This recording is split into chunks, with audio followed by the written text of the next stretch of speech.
Hello, my name is Mandy Williams, and today I will be talking about condoms in schools. According to the CDC, latex condoms reduce the risk of sexually transmitted diseases and human immunodeficiency virus. So why shouldn't these be handed out to teenagers in school? When used properly and consistently, condoms are 98% effective at preventing pregnancy and sexually transmitted diseases. In 2012, a total of 305,388 babies were born to women ages 15 to 19, with a live birth rate of 29.4 per 1,000 for this age group, according to the CDC. The CDC also shows each year there are about 20 million new cases of sexually transmitted diseases in the United States. About half of those are 15 to 19-year-olds. Sexually transmitted diseases may be spread through anal, oral, or vaginal sex, and there are condoms made specifically for these sexual acts. Teens are adventurous, curious, and easily pressured.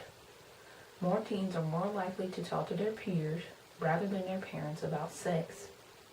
In 2009, of the 40 states that reported to the CDC, an estimated 8,300 young people aged 13 to 24 years had HIV infection. In a 17 magazine survey dated October 2010, 77% of the surveyed females asked their girlfriends about sexual intercourse. 67.5% of the females surveyed had had sex without a condom, while 60% of the girls surveyed had had a pregnancy scare.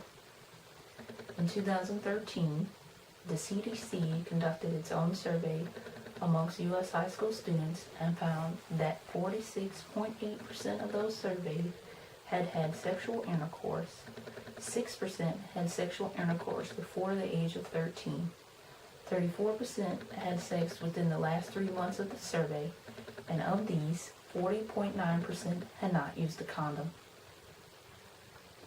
The survey also reported that 15% of those being surveyed had 4 or more sexual partners in their lifetime.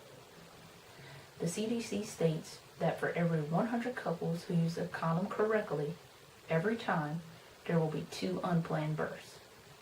However, using no condoms at all increases the chances of unplanned pregnancy by 18 births per every 100 couples, according to Planned Parenthood.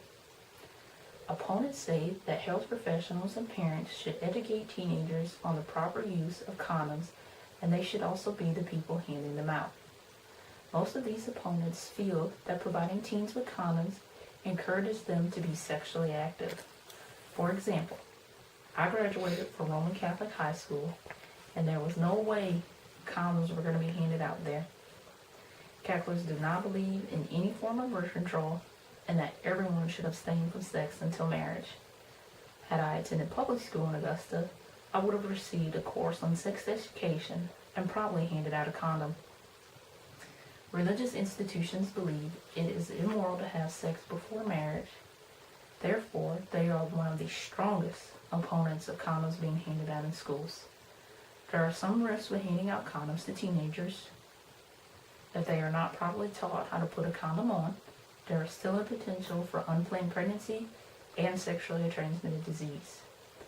According to the CDC, 1 out of every 6 people has a latex allergy. If there are latex condoms being handed out in schools, and someone has not been tested for a latex allergy, is the school liable for the reaction?